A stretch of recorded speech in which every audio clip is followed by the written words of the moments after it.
তো মিডনাইটে আমার মেয়ে হঠাৎ আমার জন্য কেক নিয়ে এসেছে, আর এবারে ক্যান্ডেলও জ্বালিয়ে নিচ্ছে। এইভাবে আমার বার্থডে সেলিব্রেট করছে ওরা। আর আমি দেখো ক্যান্ডেল এবার ধরিয়ে নিয়েছে, এরপরে আমি কেক কাটবো আর তোমরা আমার সাথে থাকো দেখো। আর এবার একটুখানি পোজ নিয়ে নিচ্ছিলাম আর অনেক কিছুই করছিলাম। Happy birthday to you, happy birthday to you, happy birthday dear Manisha, happy birthday to you.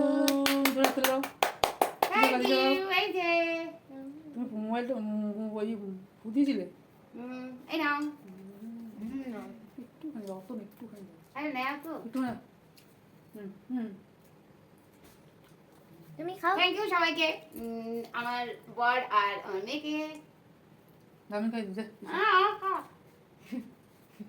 আমি ওদেরকে কেক খাওয়ানোর পরে বড় আবার আমাকে কেক খাওয়াতে আসলে। এইভাবে আমার মিডনাইট বার্থডে সেলিব্রেশন হলো। টাটা সবাইকে।